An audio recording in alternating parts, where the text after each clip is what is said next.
a lifestyle. Sports cards and we live now. Jeremy Lee in the building and every guest that you ever needed. Sports cards after hours keep the hobby heated.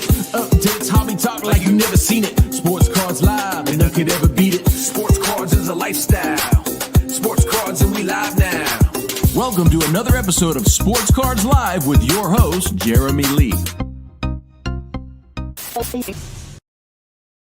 What is up, everybody? Welcome to the second episode of From the Front Row, a card show circuit series. My name is Jeremy Lee. It is March the 16th, 2026. Welcome, everybody, to the show. We have a fun one planned, and we're going to just jump right in, and we're going to bring on founder of the Front Row Card Show. Here we go, Dan. Mr. Dan Bliss. Welcome back, Dan. How are you?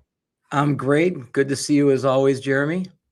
Always good to see you, Dan. And we're gonna have some fun tonight. We have a few things on the agenda to go through. We're gonna talk about the market strength, the strength of the market, some trends. We're gonna talk about show news, expansion, cities from the Front Row Card Show's perspective, and then we're gonna bring on Bob from Flyball Drive, talking about some vendor innovations. I just got to spend about 10 minutes with Bob behind the backstage there, and what a great guy. I'm excited to have him on with us. We're going to play Keep Release, open up to some Q&A, and we're going to have a great show. So thanks for joining, and let's bring on your friend Bob and my new friend Bob as well. Bob, here you come.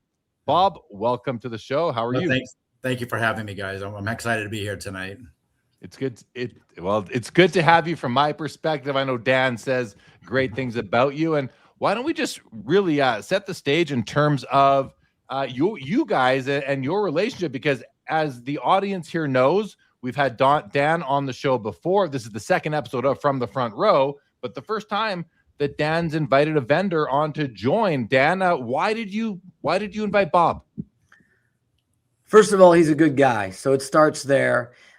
He's also a card junkie. He just loves the hobby. And look, he's always got a smile on his face all the time. When you're at a show, he's always smiling, and he couldn't be a happier guy than at a card show. So that's the kind of people you want to be around in the hobby. Absolutely. And to everyone watching on Instagram, come on over to YouTube. That's where you can jump into the chat and join the conversation. And Bob, why don't you give us a brief history about your experience in the hobby? How long have you been a vendor at the Front Row Card Shows, as well as just collecting? So I started collecting in 1979 with my dad, and I loved the hobby as a kid. Went to card shows in New England. I mean, we went to small card shows, big card shows. It was just great memories from my childhood.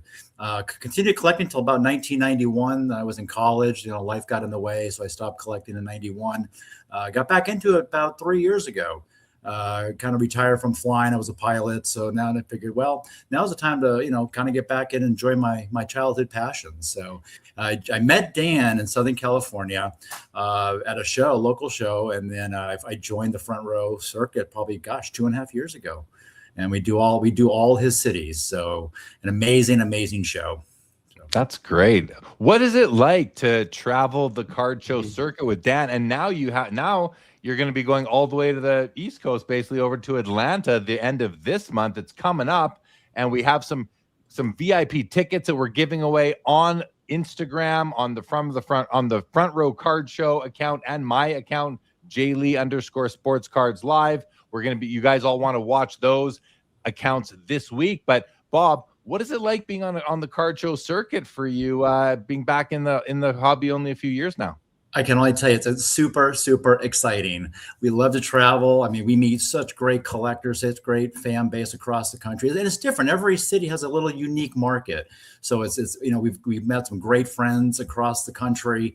As a matter of fact, I had to miss one show ever from the Front Row circuit. That was in Portland a couple weeks ago, and I had my customers texting me saying, "Bob, we missed you. You are coming back, right?" I said, "Absolutely." So nice. It's just a great little group of people. So it's fantastic.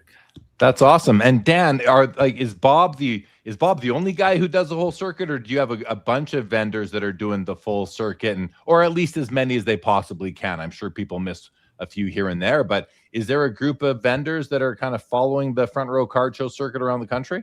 Yeah, we've got a bunch, and it's so amazing, like the community we've built. It's and like Bob said, it's a little bit different in each city. There's a lot of vendors that travel with us everywhere, and then there's others that do regionally or only do one city, wherever it might be. But they're there every time, and most of our shows are quarterly, so you see the same vendors, and you become friends with them. Like Bob says, you make friends, and you make friends with both vendors and collectors, and we couldn't be happier with the community.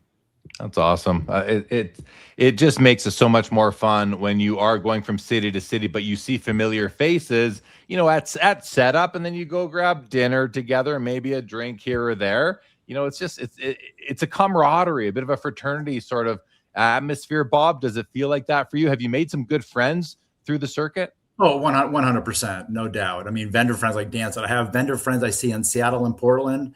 I see vendor friends in San Diego. I have customers that we hang out with after hours. I mean, it's just fantastic. So I love it. I absolutely love it. So couldn't be happier. Awesome. Couldn't be That's happier. great. Oh, it's great to hear. I'm glad to meet you tonight, Bob, and I'll see you at a card show here Yes. in due course. Why don't we talk about the market, guys? Dan, the market is strong. It feels like to me. Trend-wise, what are you seeing out there right now?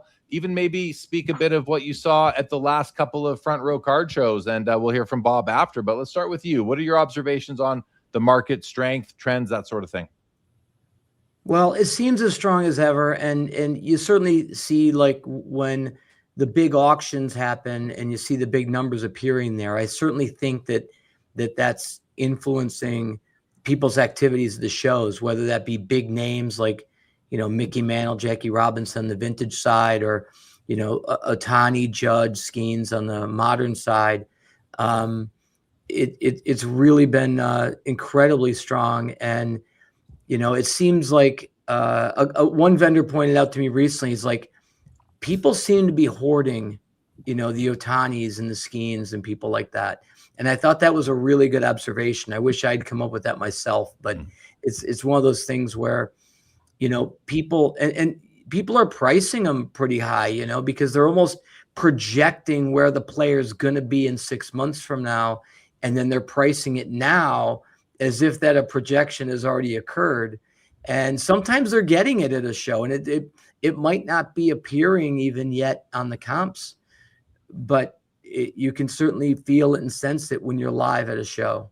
That's the baked in effect, all the accolades, although guys like Judge and Otani have the hardware at this point too. But Right. We've seen a couple of T206 Honus Wagner sell in the last month. We saw the Aaron Judge Superfractor, $5.2 million. Bob, have you noticed any residual effect from those sales at recent card shows? And I know those are very recent sales, so it might be tough to say, but what's your observation if you want to build on what Dan was saying? Yeah, my observation is that the vintage market is stronger than ever. I mean, I look at what we were doing 2 years ago, a year ago, and it's strong. The demand is there.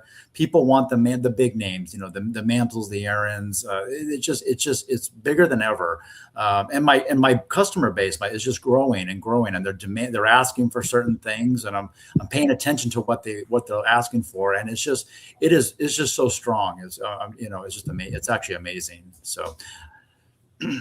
I like Jeremy. I'm seeing even younger collectors getting more and more into the vintage. I genuinely am. I feel like that they're using the modern cards as a stepping stone, and you'll see the young guys saying, "You know what? I need to get a Mantle card," and I'm seeing that more and more and more recently.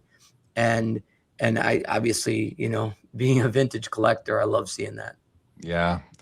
I think that's the natural progression for a lot of people. You get in with the cards of players that you watch, and then you go backwards. Bob, what do you want to jump in? Yeah, just kind of piggybacking what Dan says. We have a young man in Pasadena. He's amazing, and he is a vintage guy. He's probably 12, 13 years old, but he knows his stuff. Kareem, Chamberlain, Schmidt, Ryan. He knows his stuff, and he comes up and he goes, "I need a Mike Schmidt PSA 7 rookie card. You have one?" "Sure do."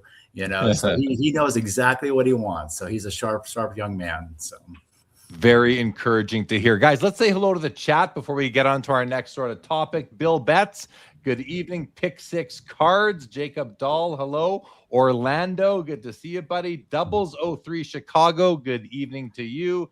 Jayhawker, enjoying the World Baseball Classic, very good.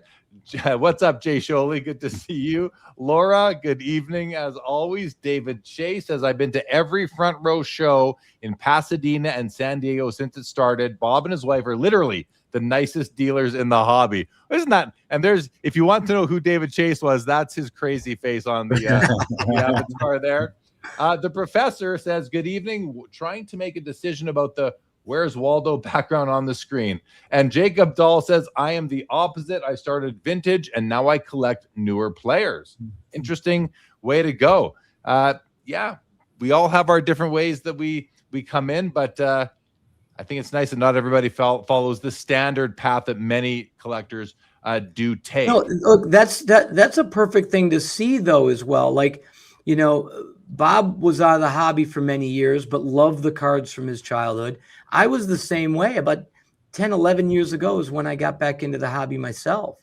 And, you know, I could see a lot of people, like when I got back in, and I'm sure same was with Bob, I was very naive about modern cards. I wasn't familiar with, you know, grading even when I first got back in. But then obviously you get familiar with that pretty quickly.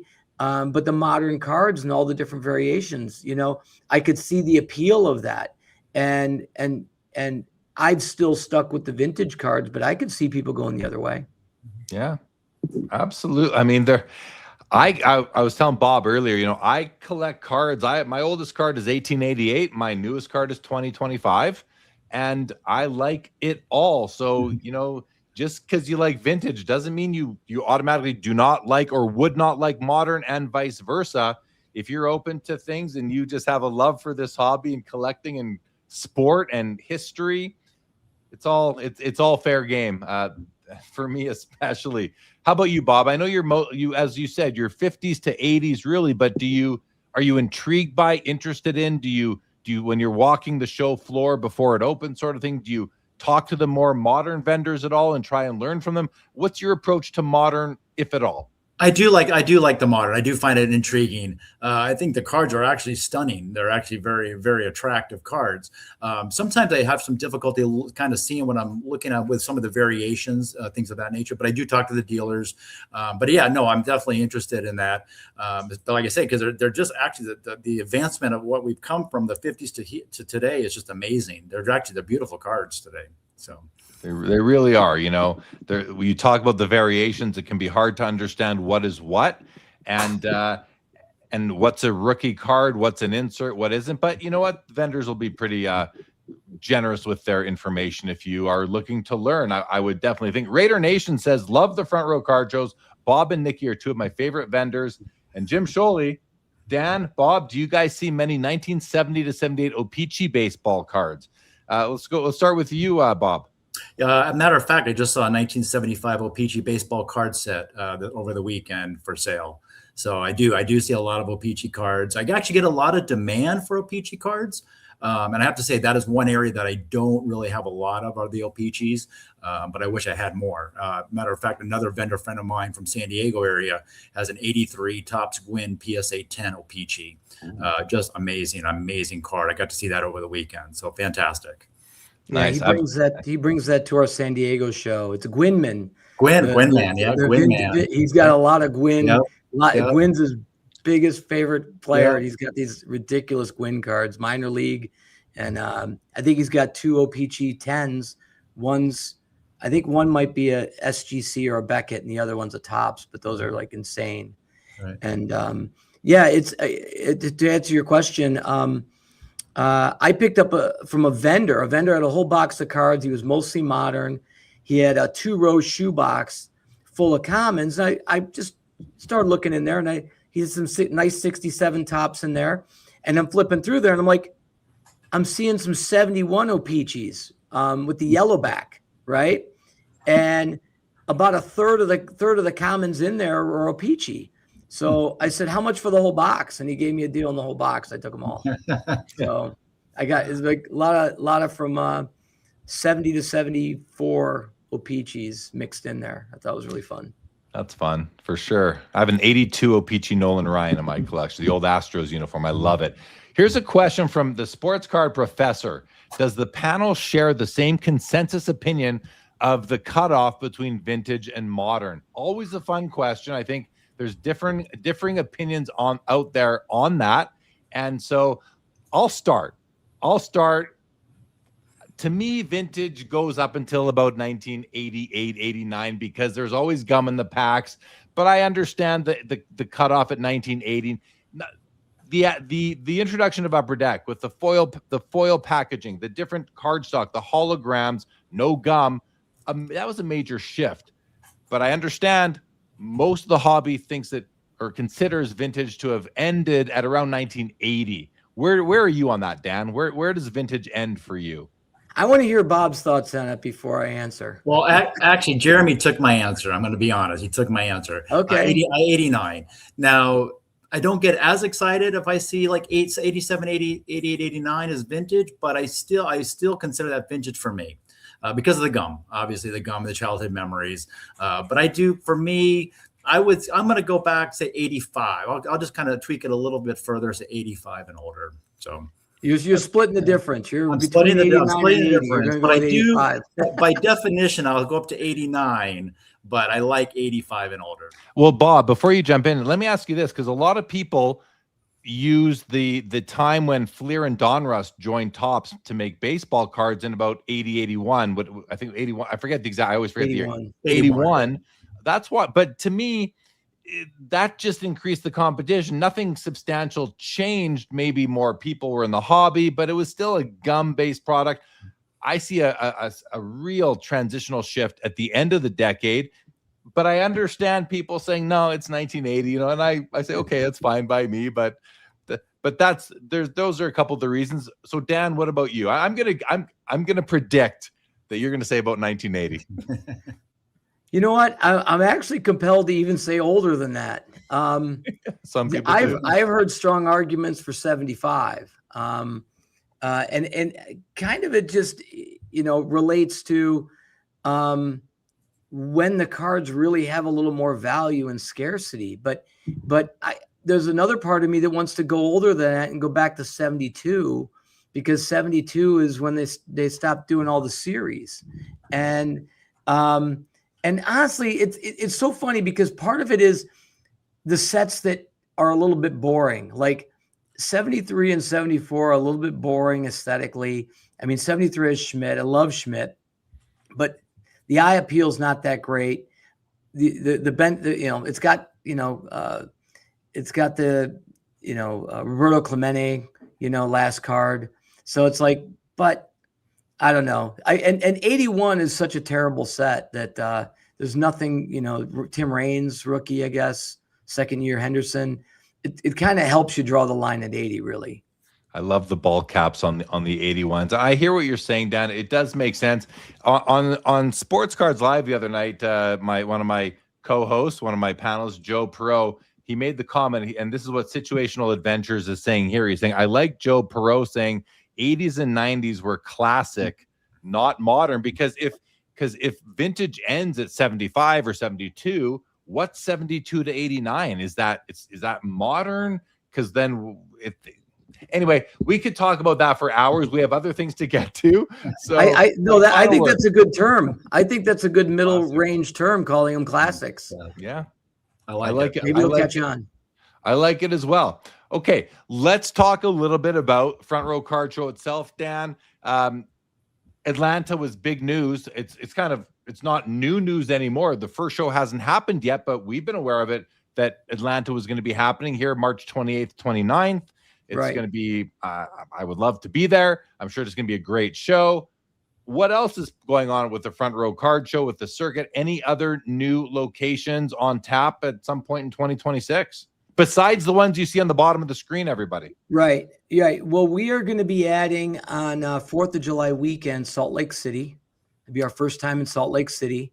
And then in November, let me look here, November 14th and 15th, we're adding Orlando, Florida.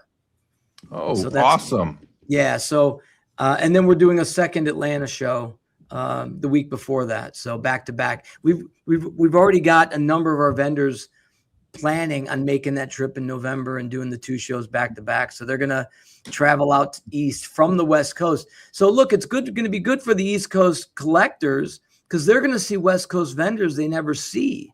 So I think that's really cool. It's amazing. That's what you get by building a circuit like you're doing at the Front Row Card Show. That's amazing, Dan. That's unbelievable. And I also want to add to that, Jeremy, that our other shows are growing. Like our Vegas show is already big, and we don't have room to expand there. We have to figure out something to expand there further because we're already 600 tables. But our Pasadena show, we just announced we're expanding to 770 tables in Pasadena. And then, wow. And then both our Portland and Seattle shows are expanding to 480 to 500 tables. And then our Phoenix show will be over 500 tables. We're taking over the NFL State Farm Stadium, the Cardinals Stadium in Phoenix. So, and we're doing it on the field. And it's going to be an amazing show. So we got a lot of big things happening. It's good to hear. Good to hear. Congrats on the expansion. I mean, and congrats to the hobby on the expansion of the Front Row Card Show across the country. I mean, that's, you're not just doing it to build your business. You're also building the hobby. And so kudos. And I think it's a wonderful thing. We have some great questions coming in the chat, guys. We're going to save and I have a few of them noted right now. One from the Professor, one from Mookie, and one from David Chase. We're going to save those to the end. Right now, I want to get through the agenda first, and I want to go on to vendor innovations, Dan. This is something I know you were really excited to bring Bob on, and he's got a unique way of exhibiting his inventory at the card show. And I know that you're, as a card show promoter, you want your vendors to take pride in their merchandise, in their presence at the show. The vendors reflect the show itself. I'm sure you buy into that, Dan. I think that might be one of your mottos even. Tee it up for Bob. Why did you want to bring him on? What is it about what Bob does that you wanted to have him talk about here tonight? This is really easy. Yes, Jeremy, so you're spot on. We really care deeply about running great shows for attendees. All things being equal, we want things to be better for attendees. So we're always trying to improve. And that means, if we can inspire our vendors to be better, to make their displays better, make everything they do better, make them treat customers better, like always looking for those things, right? Just to make the show better. And Bob is always, first of all, we already know that he's always going to be in a good mood because he just loves being at card shows. So you already got that covered.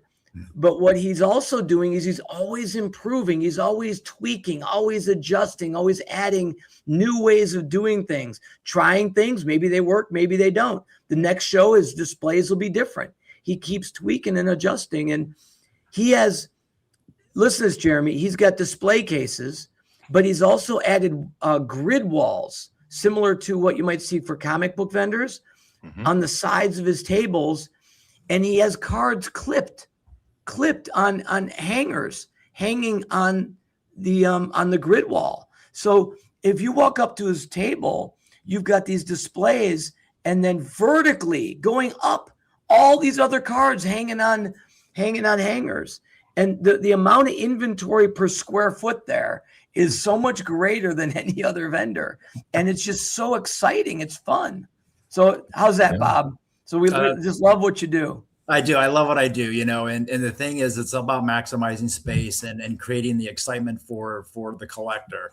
So what I do is I use 2x4 foot grid walls on the sides, and in the center of I get 2 tables from Dan. Let me start back. I get 2 tables from Dan, 2 6-foot tables, roughly 30 square feet.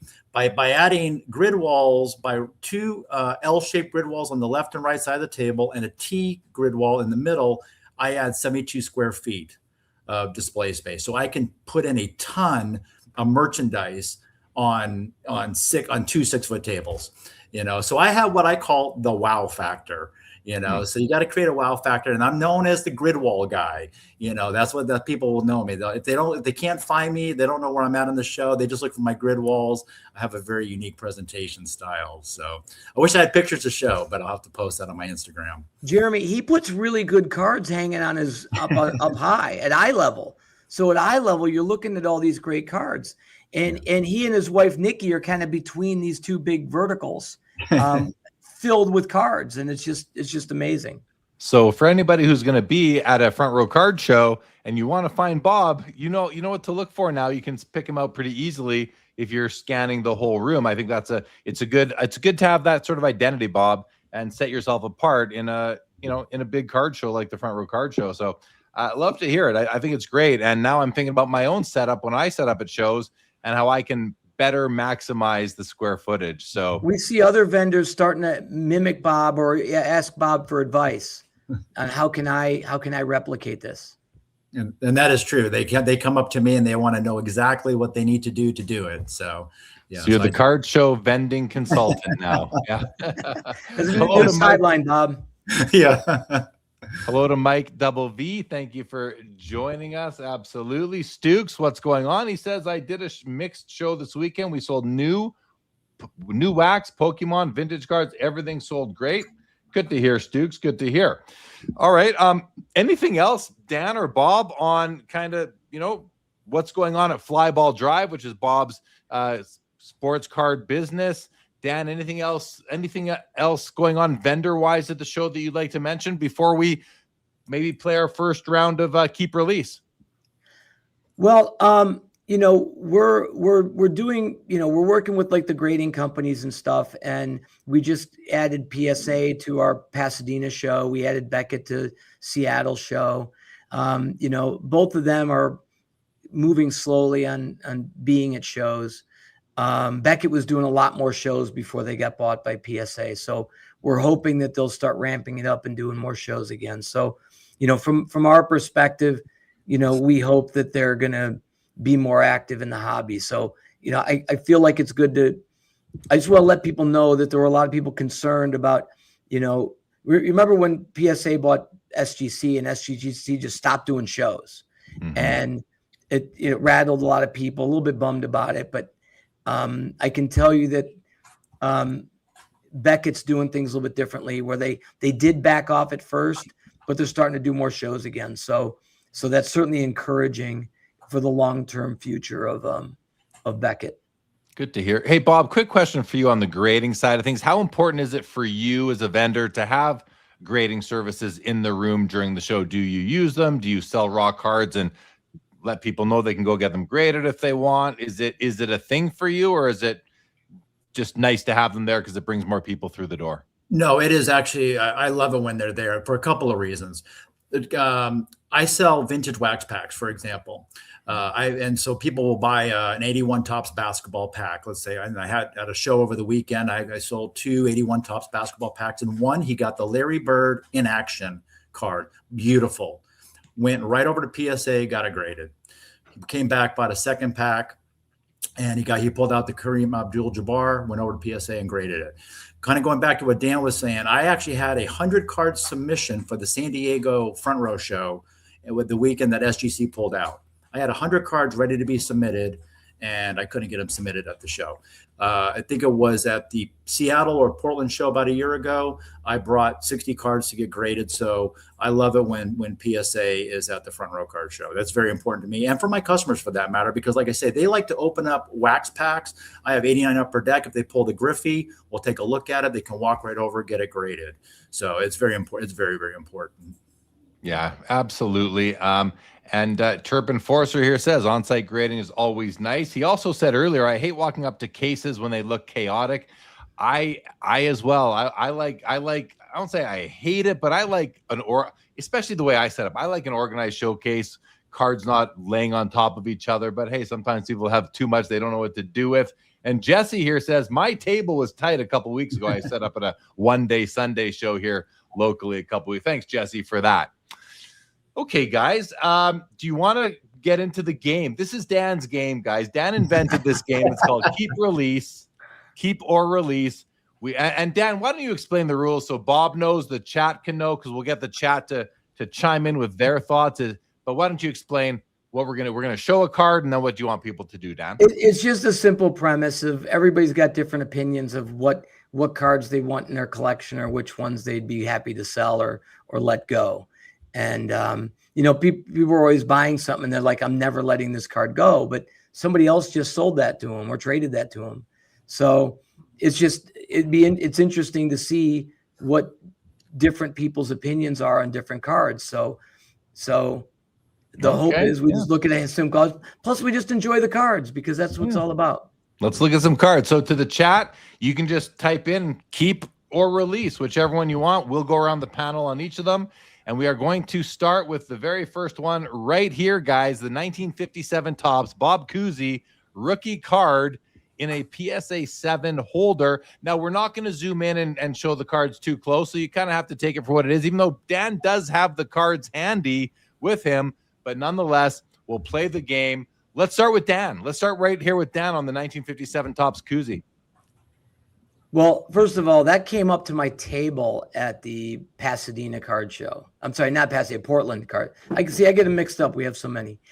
Portland card show. So that came to my table, and you just don't see them. Usually they're way more off center. It's a little bit off center, but it's certainly a really respectable card. So I'd love to hear your thoughts on it. Well, I will share my thoughts next. My thoughts are that it's the second most important card in the second vintage basketball set really ever produced, only behind the Bill Russell. I like to have more than one card from a set if I can. I call it the difference between type collecting and flight collecting, and Bob's an ex-pilot. So Bob, you go to the pub, you can get a flight of beers, you get a sample of, I call that flight collecting when you want 3, 4, or 5 cards from a series.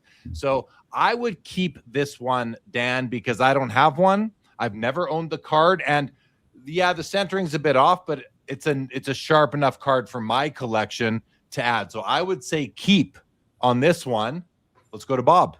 I'm at 100% keep, and I think it's a beautiful card, but also it's a little bit sentimental to me because my dad is a big Bob Cousy fan. He grew up in New England, Boston Celtics fan. So from the sentimentality standpoint, that is a keeper for me. Not just because it is a beautiful card, but because it's a 57 Bob Cousy, and that was one of his favorite players when growing up and all that. So and I'm a Celtics fan, so I would keep it. And I watched a documentary, I think it was the Bill Russell documentary, and there was a lot of attention on Cousy in that documentary, and I didn't know much about him before that. So I came to realize just how special of a player he was, and that would maybe put me over the edge from release to keep for my collection. And I like Hall of Fame rookies. So absolutely. Dan, any responses to me and Bob before we see what the chat had to say? Well, first of all, I love hearing that story, Bob. That's awesome. I love that that's got a personal connection for you, because that's what this is. This is a hobby, right? Right. Well, for me, I'll let you know that it's a release because I have a lower grade one that I'm actually happy with, and I know Jeremy likes lower grade cards sometimes. So this one for me is going to be a release. So, yeah. I'll come talk to you, Dan. We'll it'll be at Atlanta. It'll be at my table in Atlanta. There we go. All right. Well, Laura is keeping it. The professor is releasing. So is Terp. Jacob Dahl is going to keep it. Raider Nation says release. Stooks is releasing it. And yeah, that's what we got from the chat. So thank you guys for that. All right, let's go to the next one now. Here it comes. The 1963 Topps Pete Rose rookie card in an authentic altered BGS holder, which is going to, I think, push a lot of people over to the release side of things, I would think. I'll start this one off. I would release it. I have this card in a non-altered state and I love this card, by the way. I know a lot of people do not like this card. I love it because it is so funky. That's why I love it. It's so unique. So I'm releasing it only because I have another, or not only because I have another. I would wait for a different copy probably. But where are you at? We'll start with you on this one, Bob, or go to you next, Bob. Okay, yeah, I'm gonna release this one just because I'm not a fan of authentic altered. I also do have this card in a different slab in a different grade. As a matter of fact, kind of paralleling what you were just saying, a vendor friend of mine, basically passed on this card, and he gave it over to me, and and I said I don't want it either. So we had a couple of vendors that don't want altered cards. So we're going to release that one. But it's a neat card though. But I'm glad I have it in my personal collection in a different copy. The only thing about when you made the comment, a lot of vendors will pass on altered cards. To me, if an altered card is in a slab, it says altered on it.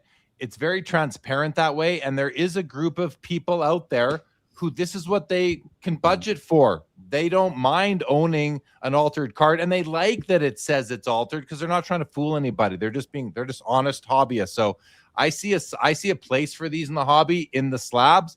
But where are you at, Dan? Well, first of all, I just want to comment on what you just said, and I agree with you totally. Like if I pick up a collection or buy an individual card, and then if I measure it, I usually measure them, of course, when I'm buying them. But when you get a collection, you don't know. And if I go through a collection, I have a card that looks a smidge small, right? It's smaller than a full size card.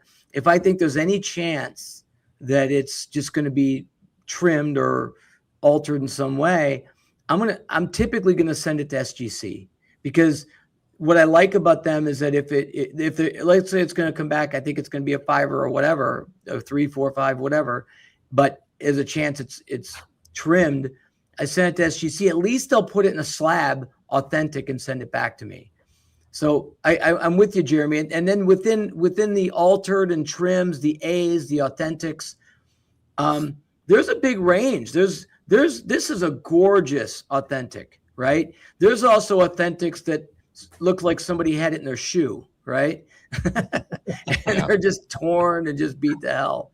So yes, this one's a release for the reasons you guys said, but it's one of those ones, like Jeremy said, if you want to own a Pete Rose rookie, especially a really nice one, you might have to settle for a trimmed or altered one where somebody's maybe touched it up with a marker. You see a lot of that when 71 Topps baseball, where people touch them up with Sharpies. That's sometimes what you got to have to afford it, unless you want a real beater, Yeah. And, some people will say, well, I'd rather have a complete beater. But, for me, if I'm going to bring an altered card into my collection, there's only a few cards that I like. A 52 Topps mantle, I would be okay with an altered slab. Card altered, noted on slab, I would be okay with that. Right. I like the beaters are $50K. Right. It's good though, the transparency. It's exactly what you said, Jeremy, because I will never sell a trimmed card, without disclosing it, of course. But I feel better even putting it in a slab than selling it trimmed, because I don't know if the person that bought it from me is going to sell it to somebody else without disclosing it. Bingo. So I really struggle with that. So I'd much rather, I lose money on cards all the time if I think, this is trimmed. Oh, well, I'll just send it to SGC, get it in a slab, and then that'll protect not just the people I sell it to, but the person they sell it to. That's important. I absolutely agree. Okay, we're going to go to the chat, see what they say. Situational is releasing Stukes. Everyone's releasing. Jake Dahl, Mike Double V, Laura, Raider Nation, Sammy Hill is releasing, Professor releasing. Chirp says no authentic altered for me. Jim says I'm releasing because it's in a sleeve in a slab. That's a bad. I was calling these things. I was calling slab cards units the other night. Sholey won't let me forget it. Bad unit, he says. Learned that from Jay Lee. Stukes here says altered from screw down is tough to detect. Mookie says, what's the alteration? Could be color added. Do you know what it is? I don't know. I think it's probably trimmed. It's really sharp. So if it's something other than it being trimmed, then I haven't seen it. Found treasures. What's going on? Welcome. And Sammy Hill agrees with the way you handled that one, Dan. All right, let's go to the next one, fellas. Here it comes. It is a 74 Topps Oscar Robertson in an SGC 9. Why don't we start at the bottom of the screen with Bob on this one? I think I would keep that one, actually. I think I'm an Oscar Robertson fan. I also love that particular set. I have a 72 through 78 basketball set, and I just happen to like this particular set. So for me, it's, once again, I look at it when I'm looking at keeping a release, and there's a lot of personal attachment to the card, or what the emotional part of it. So I'm gonna keep that card. I like that card for me. Appreciate the comments, Dan. I like the Big O, and it's a stunner. It's just so pretty. So I'm keeping it.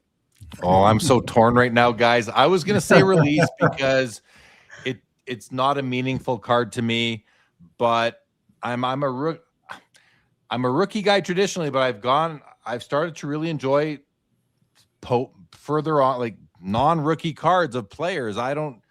I used to have a Unitas rookie. Now I've got a second year card and I'm good. That's the card I want. I don't have a Robertson rookie. Would this be the one I'd want? I don't know that I like the aesthetics of this card enough to be the representation of Oscar Robertson in my collection. I'm going to go with my first instinct and say release on this one, but I do think it is a beautiful card, as both of you guys do. Jeremy, I agree. I think 70 and 71 basketball are both so pretty. 70 and 71, and then this one's all right. It sounds like Bob really likes it, but it's similar to baseball. It's like it's just not as pretty. I mean, when you get a 9 though in anything in that era, that's a tough card, especially if it's well centered. It's in great shape.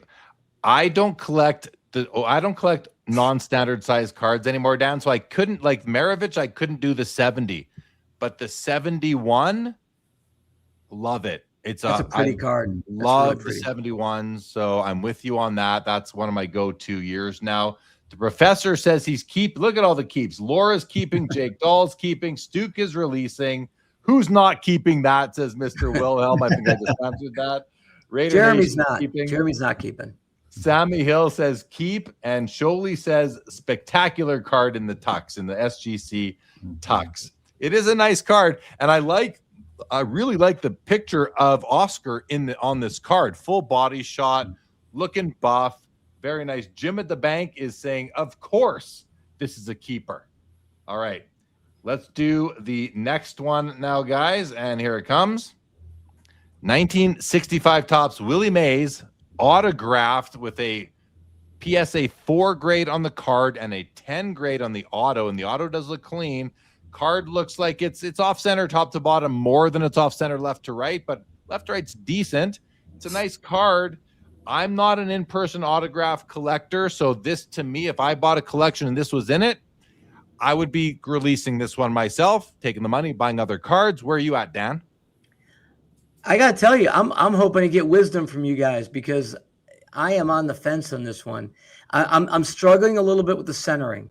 At the same time, I just am really getting into the signed vintage cards because, and I think other people are catching on to it too, because there's scarcity, and it's one of those things. The population on this is so incredibly low for a 4 with a 10 auto, and it's like you're saying though, Jeremy, is if I sell it, I could maybe put that money into another card that maybe strikes my chord a little more. But on the other hand, I still think it's a good slab. It's a pretty card. The card's got good color, a strong autograph. I think my pickiness on centering is kind of hurting me here, because I probably should keep this, because I think it's going to be a good long-term investment. Well, if you want a nice Willie Mays auto on a vintage card, he looks older in this one too, which might be, I would prefer a 50s card if I was into the autographs, but yeah, I understand why you're on the fence on it. Bob? For me, when I see this card, I don't have any excitement on the card, just because the centering kind of, it detracts from the autograph. And I have to say, Dan and I had this conversation a while ago. I grew up we didn't get autographs on cards, because we were back in the 70s and early 80s. That was a big no-no, right? I mean, that kind of defaced the card and devalued the card, so to speak. And that's kind of how I was, as a young collector, that's how I was influenced. But now I'm kind of like Dan. I'm just trying to get into autographs now. But with this one, the autograph looks good, but the centering bugs me. So I think I'm gonna release it. And I don't like that. I don't like that the photo. I don't like the picture. So I'm with you, Jeremy. I want a 50s, maybe late 50s. So I'm releasing it. All right. Well, we have 2 releases and an on the fence, which is fair. You can be on the fence. All right, well, let's go to some chat. First of all, Chris Hayes says that green 1970 Maravich rookie is such a cool card. Sure, but look at that second year. Oh, he's got it. I just pulled it up. That is a great card. That's a beauty. I love it. This is and it just hit my radar recently, so I'm into it. Okay, Situational is releasing. So is Professor. Raider Nation's keeping. Dahl is releasing. Laura's releasing. Wilhelm is keeping. Stukes is releasing. Chris Hayes says, "What's the price on it?" Probably released. Do you have a price on this one, Dan? I think it's like $2,600 range. It's a pricey card because they're so rare. Okay. Clean Auto keep, says Sammy Hill. Terp is keeping it.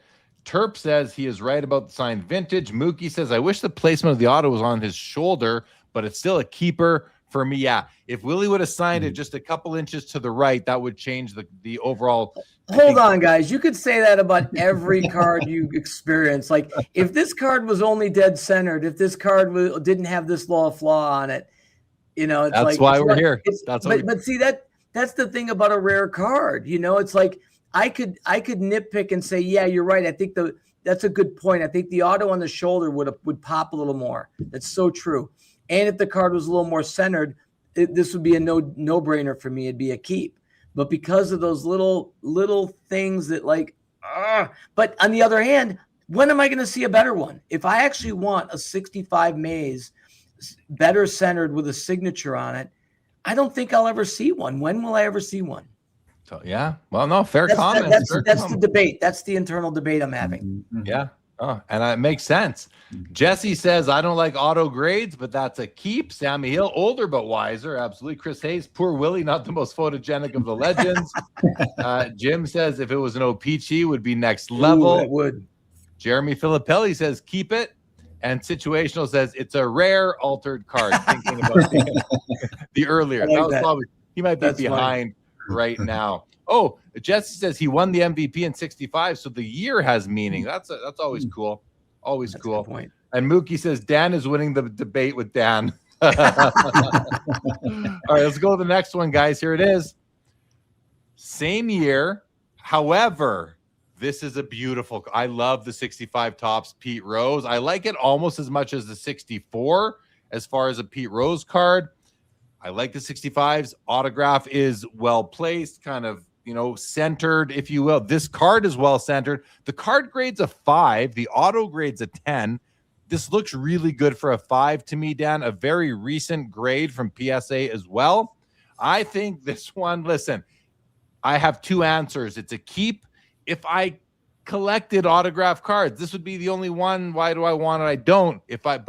So if I did collect them, I would keep it. As I don't, I would release it and just go buy a nice unautographed copy. That's me. Let's go to Dan first this time. Well, for me, it's a keeper because I like the centering better on this one. It's also a really pretty card. It's just so pretty. It's a little off center, up, down. It's actually not nearly as rare as the Willie Mays because everybody knows how much Pete signed. But it's such a pretty card, and I'm just a fan of this card, so I'm keeping it. I think it's beautiful. How about you, Bob? I think it's a beautiful card. When I first saw that, I'm like, okay, that right there did strike a chord with me. So I think the centering looks good. I think the autograph is placed perfectly for me. It has great eye appeal. I'm not an autograph collector, but I would definitely keep that card. Awesome. All right. Well, Mike Double V is keeping it. So is Raider Nation. So is the Professor. Stukes is releasing. Chris Hayes says, eye appeal obviously way higher than the last one. Absolutely. Diamond Relics calls it a beauty. Situational says, no, he was talking about the Maze. Okay, thank you, Situational. Jake Dahl says, release. I don't like autos on vintage cards. Fair enough. Jim, keep the early Big Red Machine card. Situational. Pete Rose signed a million of things. Absolute release. But did he sign? Yeah, he did sign a lot. I mean, he was stationed in Vegas there for years and years. Vader says, I keep all these cards. I don't know what the hell is wrong with everybody. Fair, Vader. Mookie says, keep extra points for the Shea Stadium scoreboard in the background. Jim at the bank. Keep aesthetics of the auto helps a ton. Samuel says close up of the 4200 hit grip. Great card. Keep it. That's a nice point there. You can, if you want to hone in on his hands there. And Laura says keep with an exclamation. She is serious about this card. I love it. All right, we're gonna keep rolling, guys. We'll do a few more here, and then okay. So Dan actually had 14 of these ready to go. We've only got through 5. I wanted. See, I told you, Bob. Wow. we always get a conversation. Right. Dan, I want to get to we have some other good questions from the chat. What do you say we do about 3 more and then go to Q&A? Does that sound okay to you? Sounds fine. Any ones in particular you want to do, or I'm just doing them in the order? No, pick the ones you like. I mean, Jeremy, pick whatever ones you like. Whichever ones you think. Well, then I'm going to stimulate the most conversation. Let's do this one. I mean, let's do the 72 Tops Clemente. Bob and I have a special connection to the 72 Tops baseball set, being that it is. Can I say it, Bob? You certainly may. It is the year of both of our births, 72. So this is an important one for us. I do love the marquee across the top. I love the 3D lettering. I even have a T-shirt that just has the 1972 that I got from Reindeer Studios. Scott made a shirt with this kind of motif on it. So, and for a PSA 4, like the centering, from what I can see, looks really nice. It might be a little bit high, maybe not. Maybe it's perfectly centered. Maybe it's corners that bring down the grade on this. A very recent grade, and so we know the PSA is grading tougher now. I'm keeping this one. I have the only other card I have from the set is the Fergie Jenkins. I'm keeping it, pairing it up with Fergie, and I'm laughing all the way to my card office. Where are you at, Bob? I love this card. I have a PSA 9 of this card, but I still love Roberto Clemente. This is, to me, is iconic. This is one of my favorite sets, actually, the 72 and the 75 set. And this to me is just a great card. New grade, great centering. I can't really see the corners like you were talking about, but it looks good to me. Even though I have a 9, I'm keeping that. I love that card. So I love. And Clemente.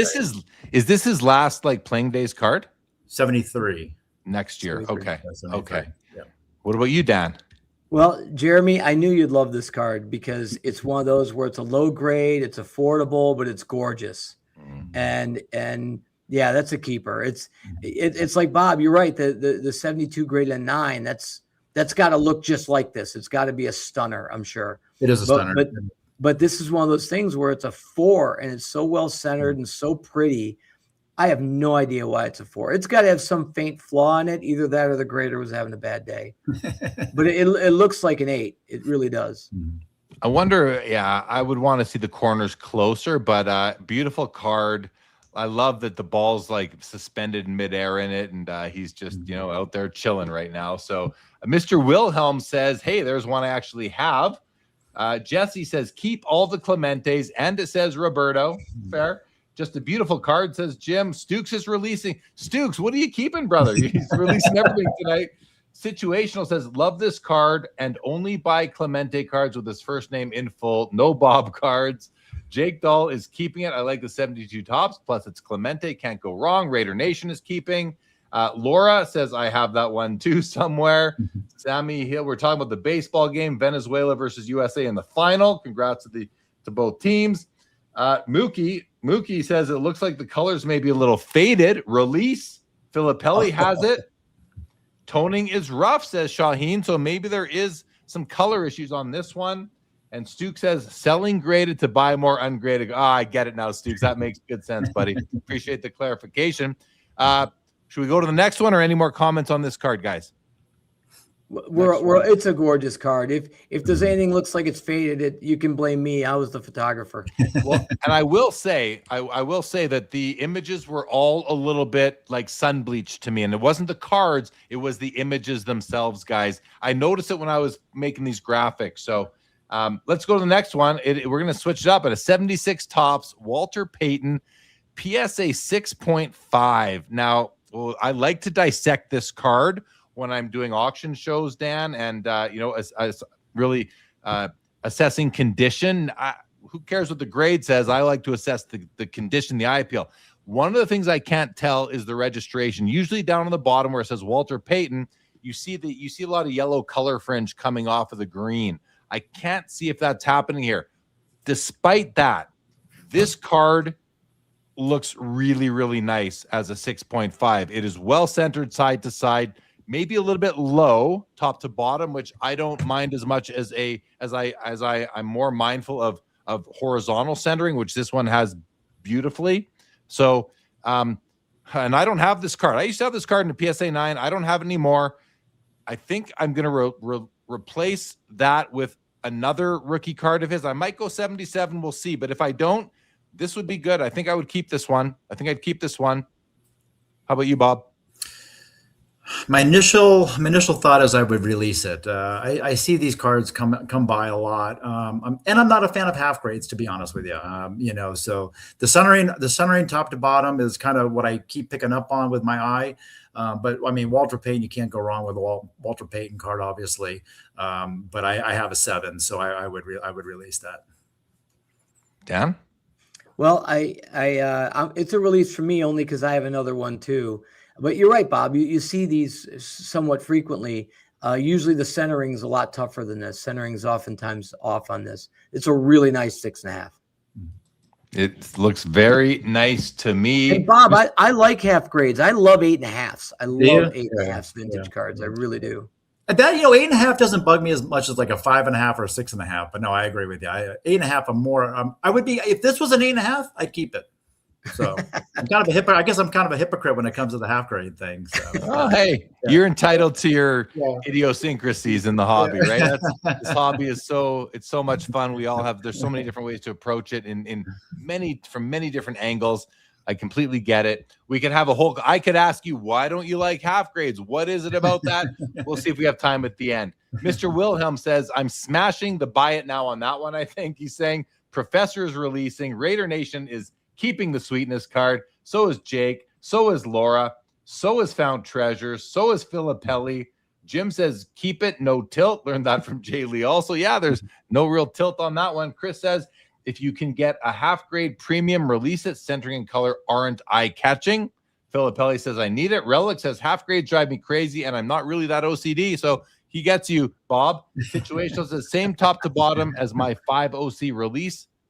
This one because my upgrade is going 7, 8 at some point. Mookie says 83 Peyton with a headband is my favorite. Release the bear. Like that. And David Chase says, give me 1.5s all day long. I hear that. Best card is a 1.5. So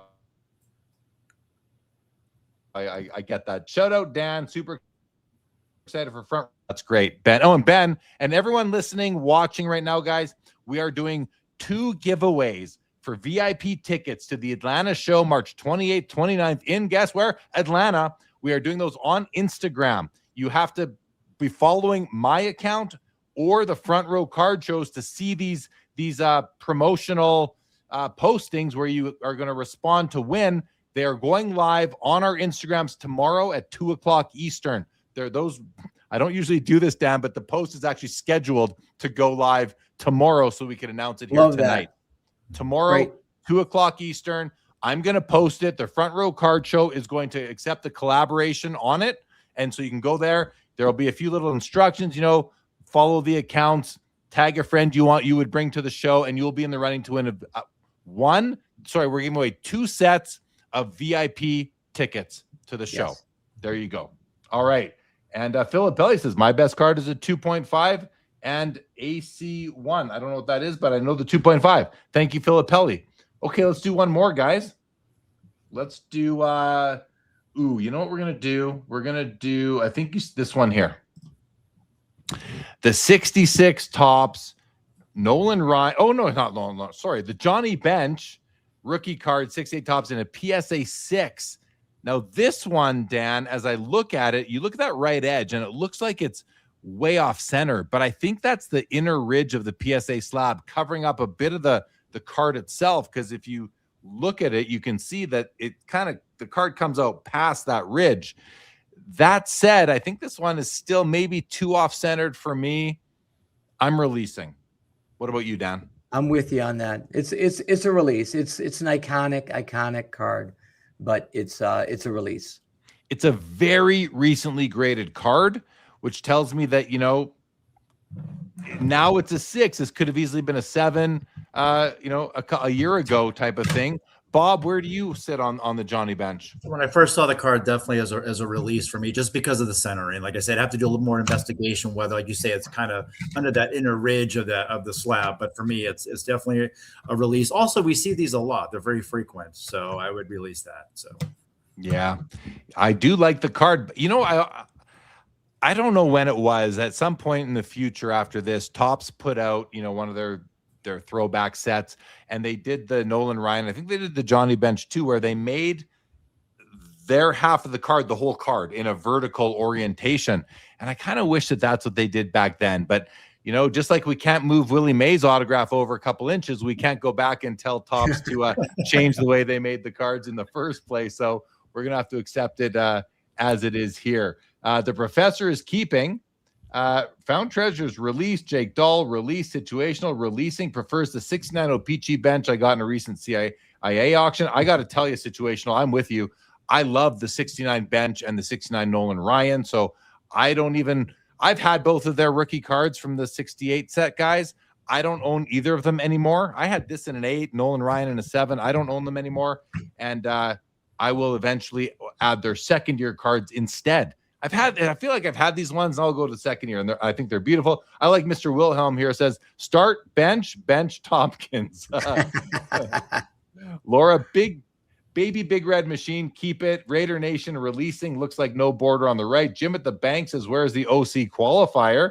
Well, you know what? This might otherwise be an 8. And I know that PSA is less willing to add qualifiers now as they were before. Dan, do you have any information on that? Or do you know how they're doing that these days? No, I've seen the same thing. It seems like unless it's like miscut, I'm not seeing many OCs anymore. Like you remember there used to check a box if you were okay with qualifiers. And I'm not seeing very many anymore unless it's miscut or marked. If it's got an M, that's right. You'll see MKs though. That's right. I believe that's kind of their MO now, is to just not do as many qualifiers, just give the final grade, which makes sense. 9 OC it's kind of BS, really what it is. Like, just grade the card overall. Why are you carving one thing out? Why anyway? I hear you. Jim says release. I have a PSA 600, and Double V Mike says I can handle soft corners and weathering on a vintage card, but my eyes get distracted by off centering, so therefore release. All right, well, makes sense to me, everybody. Thank you. We're past an hour now, Dan. We still have some Q&A I want to get through, so why don't we do that? Are you okay? No more. I know you like keep or release. I like it too. This is fun. No, I know it's fun, right? It is fun, but I think we're gonna we'll probably just stop there for now, guys, if that's okay with the chat. And we do have a few comments that I wanted to get to, so we'll do that now. And the first one came a while ago now from the Sports Car Professor. He says, as dealers, what are your strategies for acquiring inventory? Bob, why don't you take this one? Relationships, coming back to being kind to people, getting to know people, having trust and integrity as a dealer, getting to know them. I have, like I say, I've only been doing this for about 3 years now, actually this month. And I've been acquiring more inventory than ever before, just because it's been a building block process for me. Once again, it's like I say, I come in with integrity, customer service. I want to get to know the people's name. I have a pretty good memory, so I can see someone every 3 months and say, "Hey, Jim, how are you doing? How's the family?" And they'll remember me, right? Or I'll remember them. So just relationships. That's really what it is. It's relationship. Matter of fact, I just picked up a collection from a referral from a guy that I bought another collection from. So it's a building block process, but just about relationships. And to find relationships, you have to be out there. Mm-hmm. Dan, what do you think? You know what? Bob's smart. He's good to people, and they come back to him. I think the other strategies that are effective are to actually print business cards.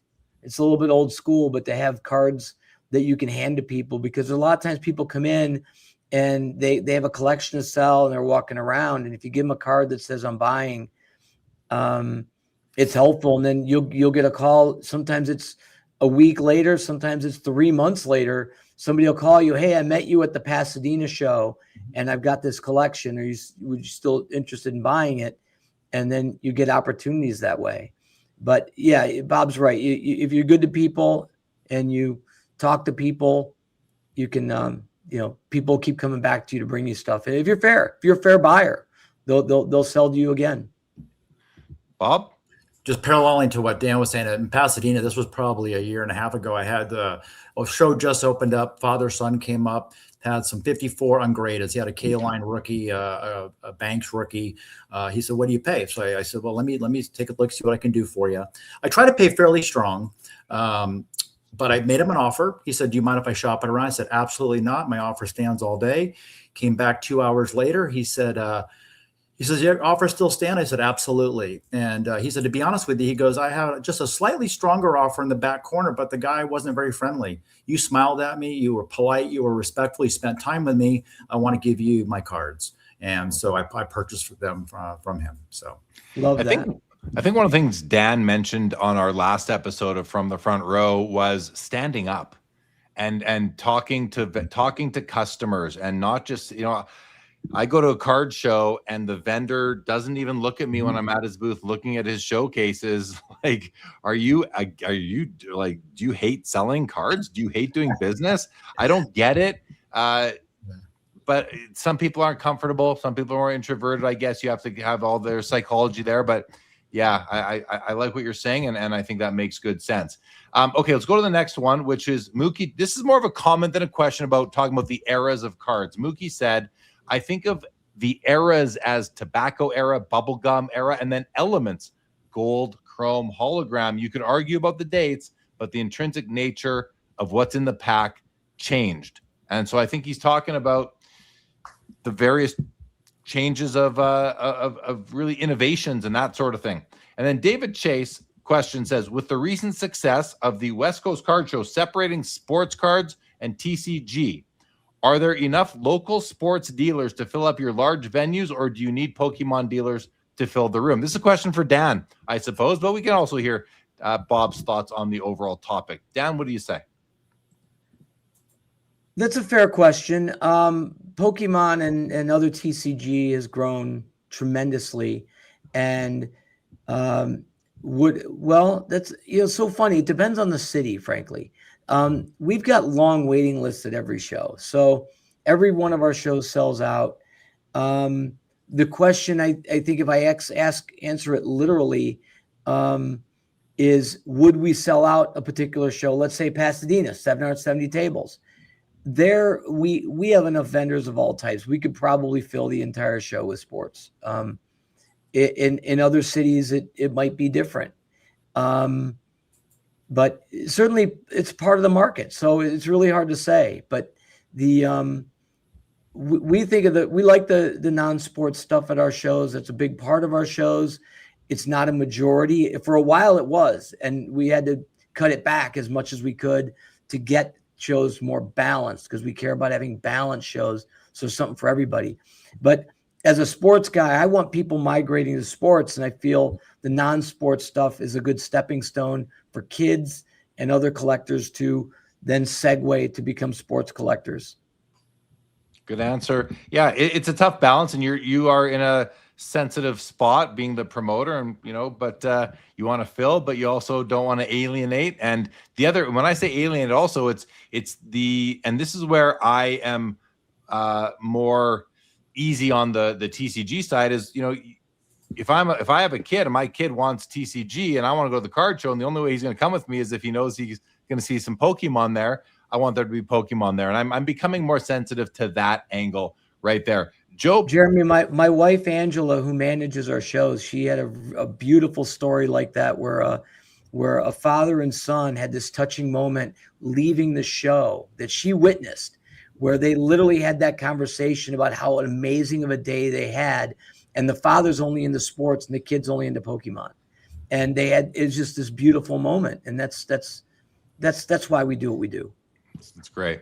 Joe Perot says relationships are everything in the hobby. Jim Scholl says, with all the grading chaos, are raw cards selling more lately? What do you think about that, Bob? Are you finding that?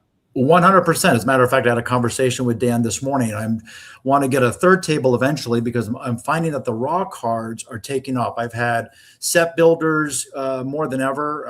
I think because of the chaotic, grading and things of that nature. Getting a lot of feedback. There's a lot of frustrated people that are grading their cards. So they said, we're going to stop grading for a while and we're going to go raw. And so there's a big demand for raw right now. So my push is try to get a third table for the set builders where they can kind of come in and they can, do their thing. And there's definitely improved market on the ungraded. So, yeah. Bob's always innovating. I am. I'm always thinking how it's funny. Nikki and I, we have a book called Show Notes. It's called Show Notes.